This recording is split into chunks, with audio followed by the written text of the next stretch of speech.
Once called shell shock, PTSD is a serious mental health condition that can develop after a person has experienced or witnessed a traumatic or terrifying event in which there were serious physical harm or threat.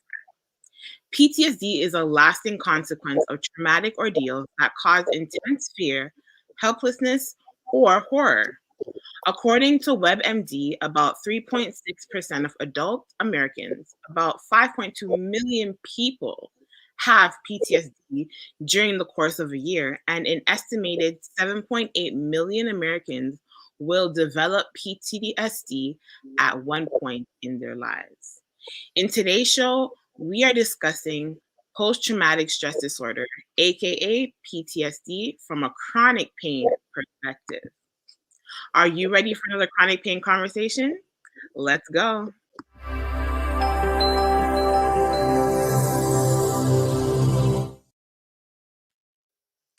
Hello, and welcome to Chronic Pain Conversations. My name is Shrifa McLaren Thomas, and this is my lovely co-host, Cleela Rooswell. This is a show where we have open and honest dialogue about chronic pain. We share on our experiences, acknowledging the wide variety of chronic pain diagnosis, and look at ways to manage chronic pain. So, of course, Kalila, once again, we want to know, where is your body at today, pain or pleasure? Oh man, you can't ask me that today. It is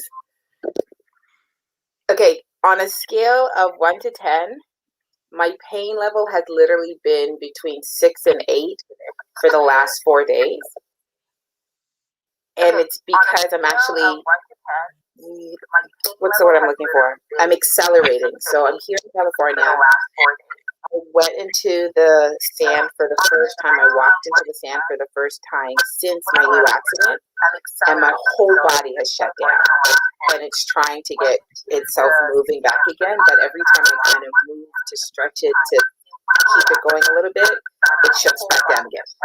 So I've been in bed for the last 4 days. With regards to, let's see. Sorry, are we getting feedback? Yeah. Let's see. Sharif, are you getting feedback, or is it just me today? No, I'm getting it too. But I'm hearing it on your side. Okay, you are hearing it on my side. I don't know how to fix that. Okay, so let's try something else. We're getting feedback today, you guys. Please excuse us. We're trying something completely new today, and we're going on Clubhouse. So we're trying to see how it works, but it seems that I'm getting feedback and Sharifa is not. You're doing good without feedback, Sharifa? I'm doing absolutely fine. Why is it me? Why is it me? Okay, so how about we do this? You're just laughing at me over here. Stop laughing at me. It's okay. All right, so we're going to try something different today. With regards to, let's see, with regards to pleasure, I'm in a place where I'm overly excited. In me being in bed, I've been able to outline a couple of things. And Sharifa, we are prepping the Overcomers First webinar and course. And last night we launched the Chronic Pain Conquerors Facebook group. And so I want to tell people to go on there and follow us if they can. What about you, my love? Okay, we're really trying this and it's not working the way that I wanted to. Yeah, it's not working. It's okay. All right, we're going to leave that one quietly and do the way that we normally do it. We're back. Yeah, it's not working. It's okay. I think it's a feedback, so we're definitely going to have to try it in a different manner. Look it up. Are you still getting feedback? Because it I'm shouldn't still be. hearing some whistling. It's been you the whole time. Okay, so what about you? Tell me about pain or pleasure, my love. Okay, so I am a little bit of both. I'm in pain because I know Kalila is not great today. She's definitely in pain, and I don't like that. We're in bed today, guys. We're accommodating the pain side of things today. Pillows. Yeah. we're doing like a pajama type of look today, you know? One thing though, Kalila, I did want to say is I want to acknowledge the indigenous community. I don't know if people have heard, they should have heard on the news that they found a mass grave of 215 children. What? And yeah, it's a mass grave. It was of a residential school. I don't want to get into too much detail, but the hashtag right now is Children Matters. And um, Wow. let's just keep that community in, our thoughts as we go along. Children do matter, and it breaks my heart to know that 215 remains of these children were found in a mass grave. It's mind-boggling, but let's keep that community in our thoughts. And of course, we are streaming from Clubhouse or trying to. So please, if you can, head on over. You can listen while you're vacuuming or doing little stuff. You don't have to be watching us. So I fixed my problem on the Clubhouse, so I'm back on Clubhouse for those that are there. If you're listening, we're back. We are back. Yay! We fixed the problem. It's our first time, so I'm trying some stuff. So we hope that our editor in the back, Jay, cut this bad stuff out. Okay, Sharifa, we're getting into a really interesting conversation today, aren't we? We are. We got this thing where we are talking about, what do you call it? What are we talking about? PTSD. And I wanted to ask you a question with regards to, it's a word that we hear about, but we don't really think about. And I was personally passionate about bringing this conversation to the Chronic Pain platform, to the table. But I want to ask you, what words do you associate PTSD or post-traumatic stress disorder with? I think about after. So After? Post, meaning after something happens. I think about trauma, whatever level of trauma that might be. Stress. And when I think about disorder, I think about something that's not seen as normal. So it's reoccurring, but not maybe frequent. It has to be triggered, kind of thing. And so it causes a disorder in maybe, everyday activities, or a disorder in everyday how you mentally think. Those are the kind of things that come to me. Interesting. It's funny, when I think about that word, there's always veterans.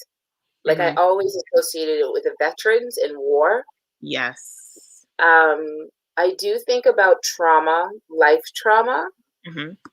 But in doing some of the research or reading, the different types of traumas that we don't really look into or consider is, I think, the reason why we brought this to the table, because we're really going to explore a couple of different perspectives that are literally blowing my mind. I have another question for you. Why were you okay bringing this topic, this PTSD, to our show? Why was it so comfortable for you? I think because we always talk about it, when we talk about certain topics, even in previous shows, we always talk about trauma. We talk about the different traumas that maybe your body has gone through to bring you to a place where you're now dealing with chronic pain. And I feel like trauma also is surrounded around PTSD. And funny, when we were talking about it, we just kind of was skimming through some information where we again had a aha moment. Well, I had an aha moment, which was like, do I deal with PTSD? So it was interesting. And I think we found it fitting that we brought it into a conversation with chronic pain. And I feel like by the end of the show, it's going to make a lot of sense. Good. I'm so glad to hear that from you. So let's get into it. So let's talk about causes. Let's talk about the definition, because I think one of the things that people don't know is really the definition or a cause that comes behind it. So can you enlighten our conquerors? Okay, so most people who go through traumatic events may have temporary difficulty adjusting and coping, but with time and good self care, they usually get better. If the symptoms get worse, last for months or even years, and interfere um, with your day to day function, you may have PTSD. PTSD is a mental health problem that some people develop after experiencing, witnessing, or learning about either a life threatening event, combat, natural disaster, car accident, or sexual assault.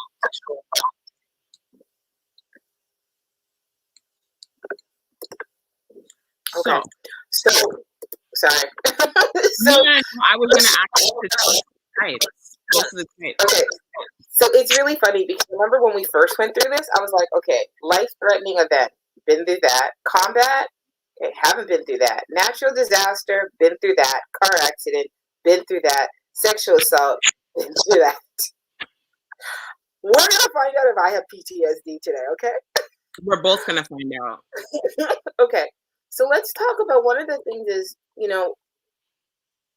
there's different types. I found that there were 3 different types of causes compared to different types of symptoms. So even though you brought up some similar ones, I'm going to show you the brackets that they have it under. So first and foremost, there's war and combat.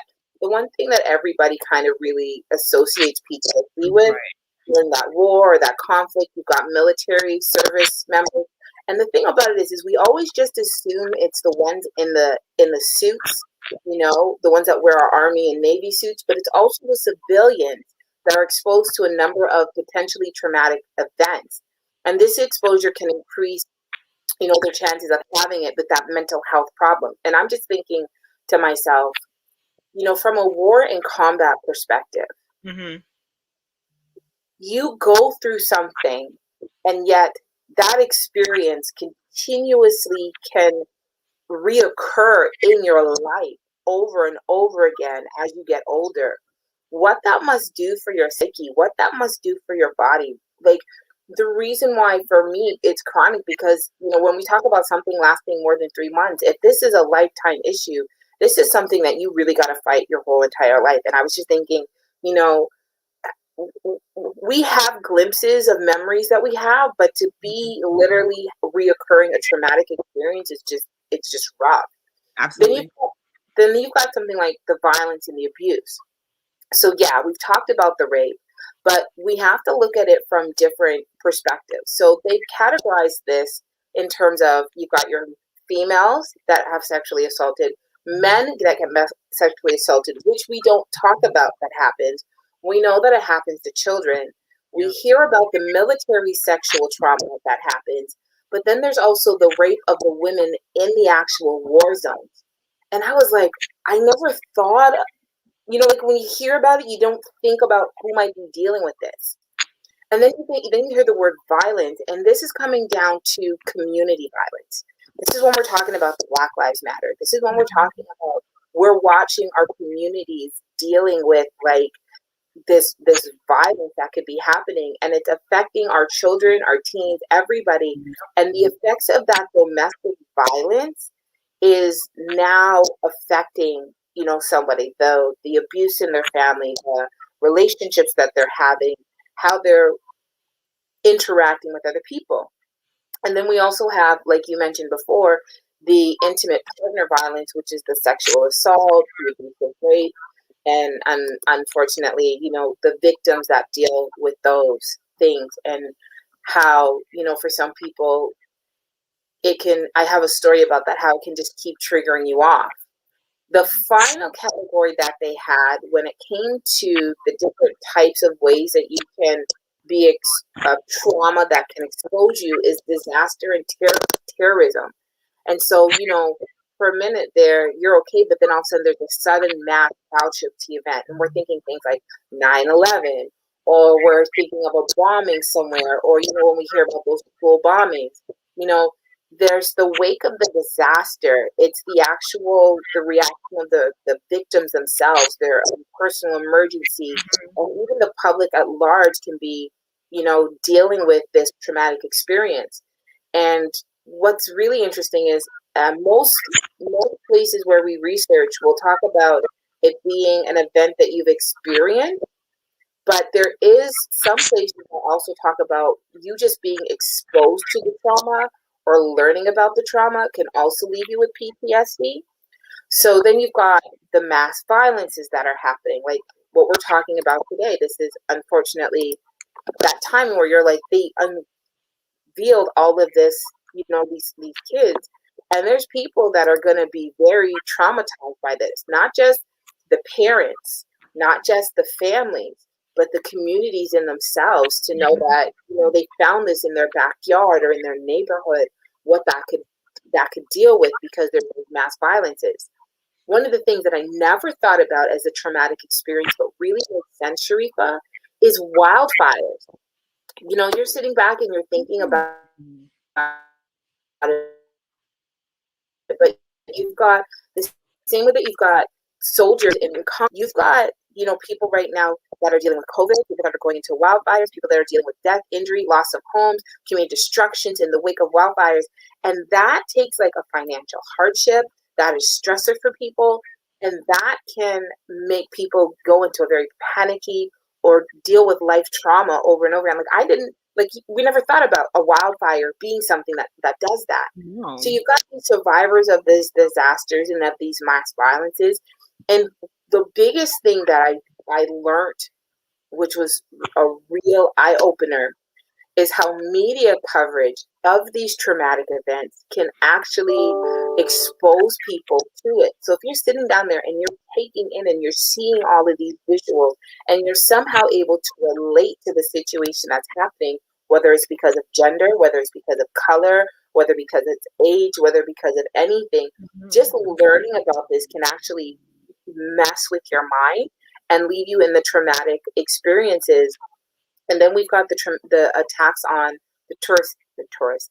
Excuse me, guys, my brain fog's kicking in today. The tourist attacks on children. It's not tourists. They're not touring at all. So I want to stop for a minute here and say to you, when I thought about PTSD, and that's why I asked you about those wordings, when I hear those wordings, I don't think about wildfire. I don't think about violence and, all of these. Like, I think of war, and I think about the 6 things that you first listed off. Yeah. But when you really go into it, you're just like, that's a lot of people. Right. So what stuck out to me as well was a wildfire. When you explained it, it makes sense. Some things just stick to you, and it's so traumatic because, like you said, a wildfire. Imagine losing your house. Imagine losing everything. Everything you have. You don't have paperwork to turn to in case of these emergencies. Nothing. So that's a traumatic experience where it sticks with you. You're replaying in your head that you just lost your dwelling.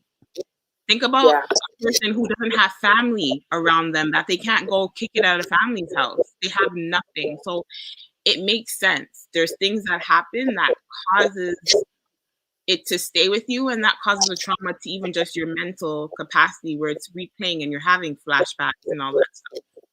It's just really messed up, It's a lot of times when we do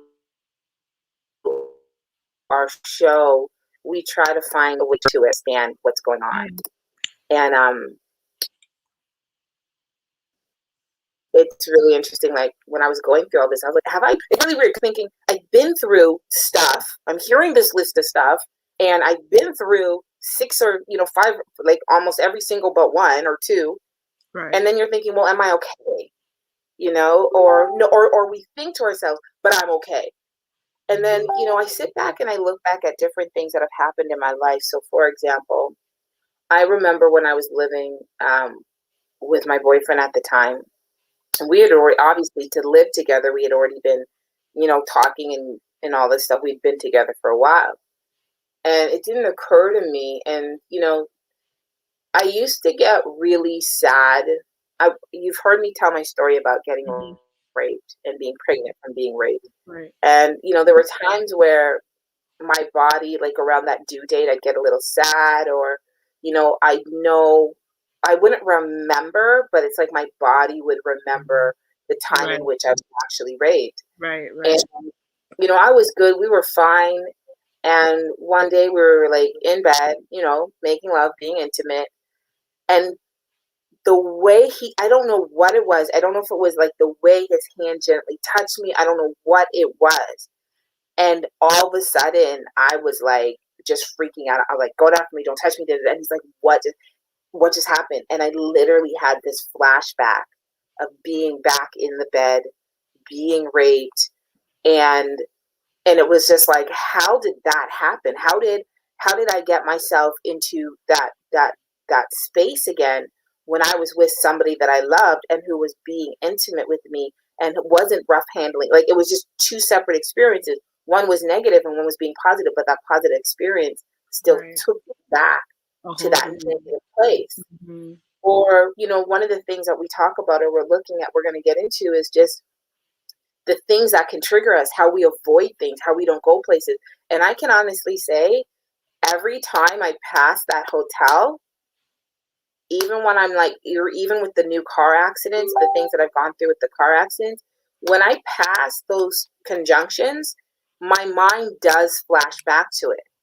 And so I think sometimes we get to a place where we think that it's going to like completely stop us, and sometimes it does. Mhm. But the symptoms of what causes it is I want it to be informative so that people understand. I want it to be informative so that people understand they may actually have PTSD Yes. and Yes. not realize it, and not realizing it, you're hindering your evolution, you're hindering your life, you're hindering your love, you're hindering your freedom, you're Mhm. hindering your peace, you know? So, can Absolutely. you do us me a favor and can you talk to us about symptoms for a moment? Okay, so this is where it gets interesting because I start to think about myself, Kalila. Okay, so re-experiencing symptoms include flashbacks, which means you're reliving the trauma over and over, including physical symptoms like you have a racing heart, your pulse is going, you're sweating. You also have bad dreams. You have frightening thoughts. Re-experiencing symptoms can may cause problems in a person's everyday routine. So it affects what you do from day to day and how you perform.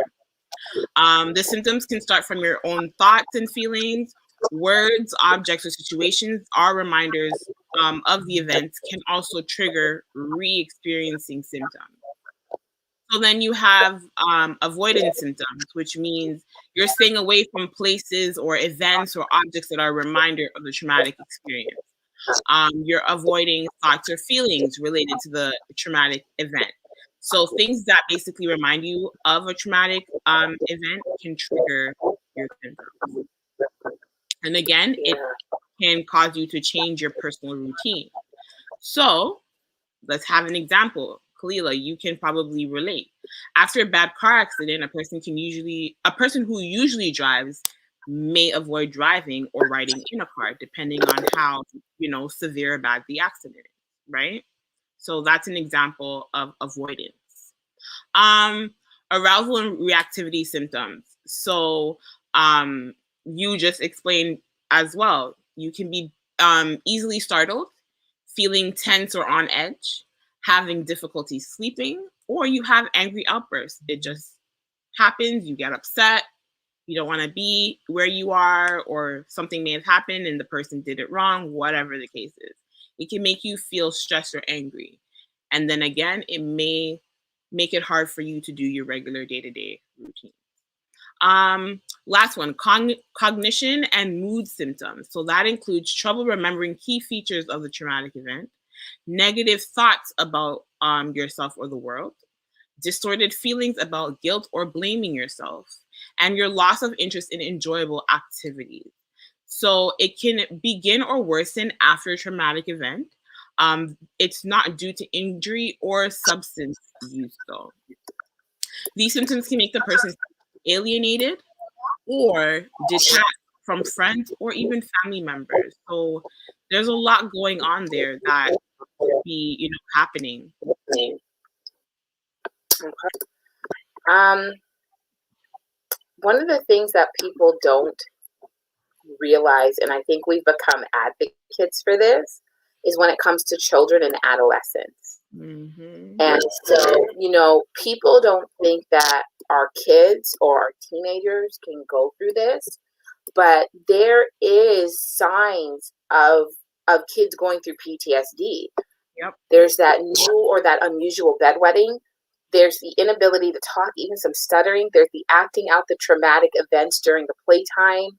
There's a heightened need for attention, complete dependence on the parents because, they're scared and they just want to feel sheltered. There's that disruptive behavior where you're like, why are you acting out? And it's because they really just don't know how to control their emotions. They don't know how to deal with it. And there's a lack of guilt in not preventing harm to others. There's that, I might have been harmed, but I don't want to harm somebody else. Right. Right. And in order to get diagnosed with PTSD, you have to have at least one of those reoccurring experiences that you mentioned, Mm-hmm. at least one of those avoidance symptoms that you mentioned, two of the arousal and reactivity symptoms, and at least two of the cognitive and the mood symptoms. Mm-hmm. And so when you go into, like, I took my psychology, and when you go into your DMV, and it goes into it, it breaks all of these things down. So people want to know, if you are being diagnosed with it, there is actually a lot of places to get that information, to maybe do a survey, or at least to, go through the listing, to really go through what we've been talking about earlier on. So let's bring up a couple of things right now that might be really interesting that I am not sure of what you might think. Okay. So according to WebMD, PTSD can develop at any age, including childhood, but women are more likely to develop PTSD than men. Do you know why? I'm eager to know why. I'm thinking about it. Like, I can't put my finger on it. Okay. Would you believe it's because it's due to the fact that women are more likely to be victims of domestic violence, abuse, and rape? That makes sense. Right? Twice as many women as men develop the disorder, with 20% of women exposed to trauma and 8% of men. So literally, if you go through, and this when you think about it, this is right. You take 10 women, 2 have dealt with trauma. Mm-hmm. Stats are 3 to 4 have dealt with molestation or some kind of abuse. Right. It's interesting. Then you come down and you're thinking about men, and you're like, oh, men don't really deal with it. If you take 10 men, at least one of them has been dealing with trauma. Yep. So it says that up to 80% of all acute stress disorders develop into PTSD. Can you believe that? An acute disorder, which is something that should be long-term. Yep. 80% of that is now developed into PTSD. There is an estimated 8% of Americans who have PTSD at any given time. I don't even want to know what those numbers look like, but no. The actual numbers. And now here's what's really surprising to me. Now we sit back and we think about combat, or when it comes to PTSD, the veterans, and I don't mean to say this officially, but only 13% of veterans normally experience PTSD in their lifetime. I'm actually very thankful for that, because I assumed it was a lot more. Did you think that at any point in time, in terms of veterans having a higher PTSD? I see you're looking at it. I didn't. It's interesting. Like, the stats are very interesting when it surrounds PTSD. I think especially because of what we thought we knew about it. Mm-hmm, mm-hmm, so mm-hmm. I didn't think that. Wow. So that was really a very interesting thing that I found out. Yeah. Now here is something that I never even thought about when it came to this. So there is research examining the influence of race and cultures when it comes to PTSD, and there's actually findings suggesting that there is an increased risk of it happening in the Hispanic American culture. Wow. And I was like, I tried to really figure that out, because I was like, okay, we're looking at all of these different things, but I mean, is it Hispanic in terms of like Mexico's is Hispanic in terms of in North America? But I'd really like to know, is it because of violence and abuse? Yeah. Is it because of disaster? I don't know. Or is it coming back down to what we were talking about before when we were talking about Black and pain, in terms of our cultures talking about it? You know, Yeah.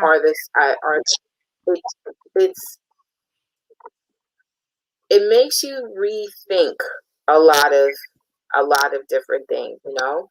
Absolutely. And the one, we come back to our kids, 5% of adolescents have met the criteria for PTSD in their lifetime. And that's 5% of adolescents.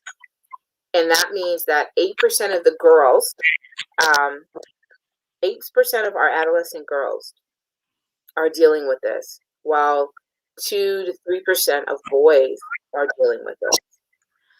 I think we have to remember that when we talk about adolescents, they're not adults yet. They're still youth. Young people are going through this. So it's not just an adult thing. We need to stop thinking that because we're like, your mind's not fully developed, or you're not fully developed, or you're not tall enough, or you don't have money yet in the bank account, so you can't understand what stress is like.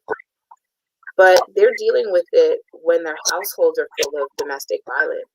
Absolutely. They're dealing with it if they lose their home, they've lost their home just like their parents did. You know, they're dealing with things that not only are they seeing in the home, but they're seeing in our communities. Our kids are being affected by the social things that are happening, the topics that are it's not about the social media, but the topics that are happening. We've got little kids right now that are watching their friends get stabbed, shot, or die, you know, not just because, you know, the area that they live in, but because of the color of their skin. And now you're being traumatized because you don't know if, while you walk through life, if that's going to affect you too. Like, you're going to be scared, or you're going to be like, you see this over and over again on TV, and you wonder if this is happening. Because I'm going to point this out again. In doing the research, PTSD, post-traumatic stress disorder, is not just because you've experienced it or gone through it. It could also be possibly just because, not just because you've been through it or exposed to it, but because you've learned about it. You know? And we're in a place right now where we use the word influencer a lot. The more and more social media we have out there, the more access our kids and people in general have to what's going on into the world. Absolutely. Right? And it's not just the news that are delivering this messages anymore. It's people live delivering this message being restrained. And this is affecting people. So I just want to, you know, I just want people to really sit back and think about this from so many different perspectives. Absolutely. From yourself, if you have gone through something, are you displaying any of these? Because the other thing that we didn't bring out, which is also a very, very important point, Sharifa, is the fact that just because your trauma happened today doesn't mean that you're going to have some of these symptoms next week or next month. It could happen. But like I said to you before, you know, I was raped when I was 17, 18, and my experience with my boyfriend at the time wasn't for like 3 or 4 years later. And it just came down to the timing and the intimacy, and it was just all, you know? this is a very, for me, this was a very important conversation because it's a pain that doesn't get to go away as much as there's therapy and we get into it and things like that. And today, we didn't really get into therapy, but we do want people to know that there are associations, there are doctors Yes. that are out there, but we really want you to reflect. We've been talking about all these different kind of chronic pains, but we've never talked about, you know, what happens if that knee injury came through a certain manner? What happens if your lupus, you know, the fact that how you got it affects you Yep. the rest of your life? Yep. We don't talk about, you know, some of the topics that we have brought up, right? Even the fibromyalgia, that's stemming from trauma. You're living with that for the rest of your life from trauma. Exactly. It's the same thing. And so this, for me, this is why I came to the table, because you could be in pain at any point in time because of a past experience. Like, I'm sitting here with you right now in pain because of the car accident, and I guess that's why I feel the way that I feel about it, because some days it hurts and some days it doesn't. But we're talking about your mind. We're talking about your mind coming back and like messing with your emotions, messing with your head, putting you back into a space that you never really wanted to be in the first place, and not necessarily having the option of when that happens. While you may avoid certain things for it not to be triggered, you may not be able to stop it from being triggered. Your body is going, forget you, we're going to remember this right now. Yep. How does that mess with somebody's mind? Yep. Do you know what I'm saying? And I think we have to remember that the mind is very powerful. It's the most powerful part of our body, which is why I always say, if your mind is not in tune, your healing can't happen, because it starts from your mind. Mind, body, and soul all go together.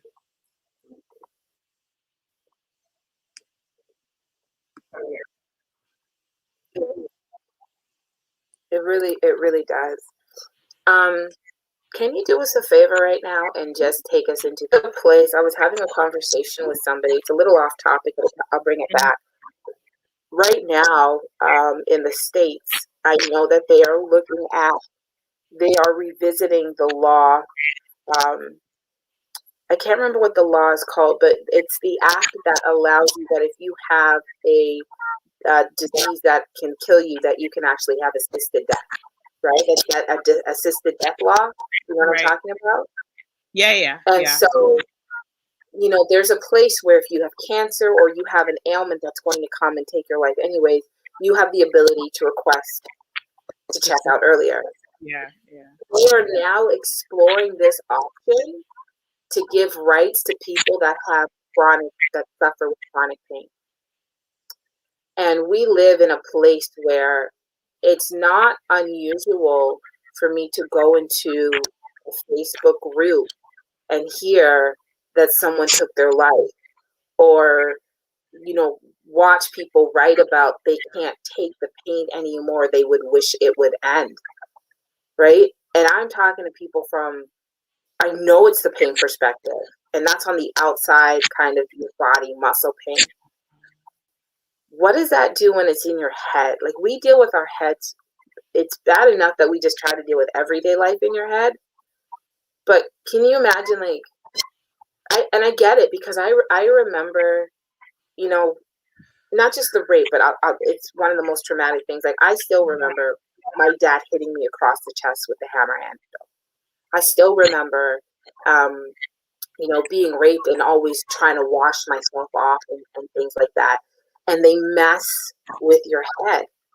And we've got people that want to check out because they don't want their head, their mind, to play this trick on them.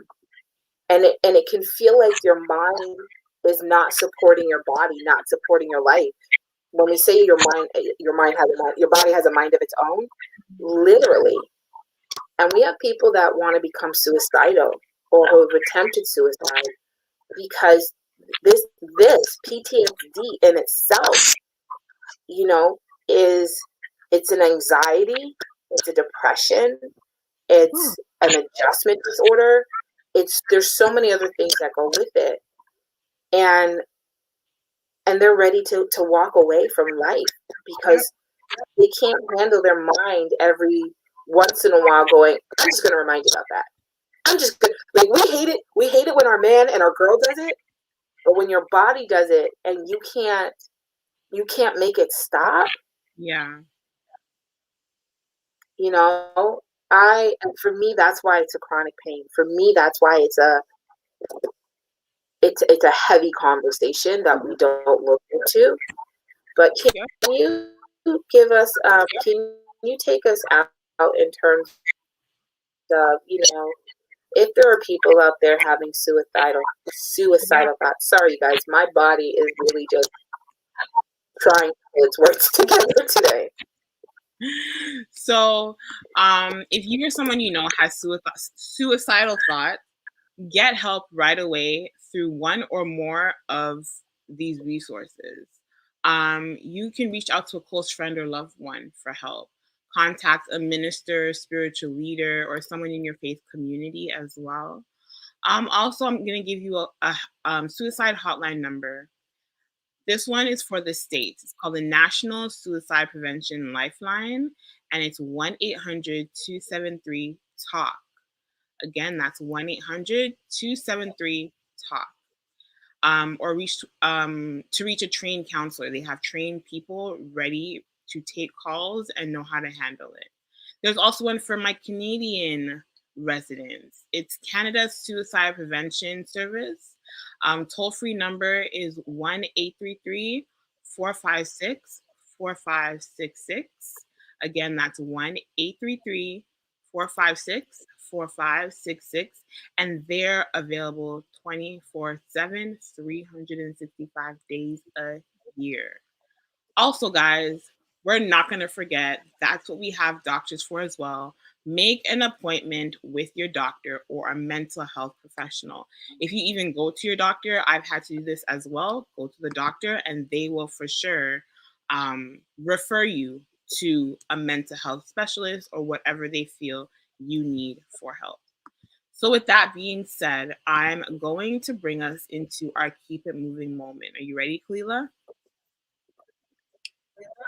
I'm ready Okay. because I Good. need to kind of keep it moving right now.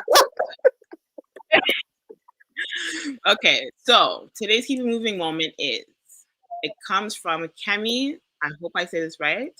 So Gunley. And it is the tests we face in life's journey are not to reveal our weaknesses, but to help us discover our inner strength. We only know how strong we are when we strive and thrive beyond the challenges we face. I like that. I really, really, really like that. And I think it ties right into today's show. Yeah, it definitely does. Um, it's been crazy. It's been a good conversation today, It my is. love. And it has me thinking about certain things, like even when we were talking about the symptoms and things that may occur that, you may have it.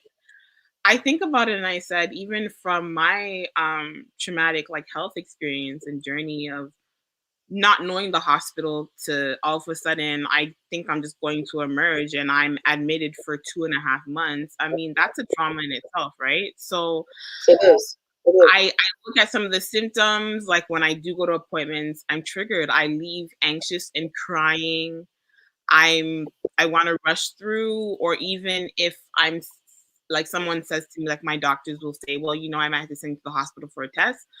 I try to avoid it. I say, is there a clinic I can go to, somewhere else I just don't want to see the hospital, because the last time I went to the hospital that I thought I was just gonna go for half an hour, 20 minutes for a test, I ended up admitted. So it has me thinking. Yeah. I think it was a really, really, really good show. I think it was in our best interest to bring it on and talk about it. It is. It is. And I think Breathe through it.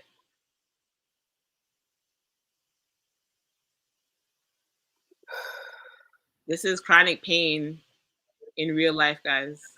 Live and direct. Um, I can't say this enough, Mhm. Sharifa. I am thankful from the bottom of my heart that you have done this platform for me, because we haven't even been doing it for a year. Technically, we're in season 2, we've been 6 months, we're probably about 9 months in. Yeah. And we just keep learning stuff, and we never realize how a word that we hear can really be so long standing, can Yeah. really affect someone, can bring pain into someone's life and be there for a very long time. Yep. And I love that even though we're growing and we're trying to figure out this platform, and we just keep showing up and we keep doing it, because we're learning so much. Yeah. We're learning so much, and I love it. So yeah. Absolutely. Well, Yeah. final thoughts, Kalila. What are your final thoughts? Oh, I thought that was my final thoughts. No. Oh, what are your final thought? Final thought. I'll give my final thought. Here we go. If you have experienced some kind of traumatic event in your life, and there are times where you do feel yourself avoiding getting re-triggered, any of the symptoms that we mentioned, it's not that it becomes curable, but Mhm. there are amazing techniques to go out there and find people to help you learn those techniques. And I really just want to stress, like, I know what it's like for something in your past to pop back up in your life at the time where you don't want it to be. So I can only say to you, be proactive. That if it's happened before, it may happen again, just like depression. And see if you can get yourself some tools out there so that if it happens again, you're ready. And if it doesn't happen, well, you're evolved. Absolutely. That's what I'll say. I want to piggyback on that just a little bit and say we hear about it with war veterans and stuff like that, but we have to remember that's not the only place PTSD comes from. It is okay if you deal with it. I don't see why it should be a taboo. And then many times people are afraid to admit or get the help for it. Um, but especially in that last part where I was telling you, the different resources, don't be afraid to get the help. It's better that you manage it and try to go through your day as normal as possible. And not every day is going to be peaches and rainbows and butterfly. You're gonna have good and bad days, and I just want to stress that that's We know okay. that. Just like Kalila's not having We a know that. peaches We know that. rainbow day today, but Kalila, it is okay. You're allowed to not have a good day sometimes, but just take it in stride. So that's my final thought. Girl, the reason why I'm doing this is because I got a massage in 2 hours. Okay, I'm guys, doing this because I have a massage in a few hours. There I will be. We good for 12? Girl, I'm about to text you and be like, come earlier. oh Lord. I Okay, want to walk guys. without it hurting.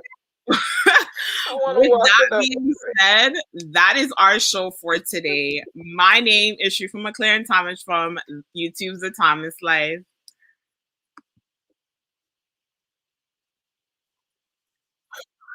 And I am Kalila, and I am the overcomer, overcoming as we speak.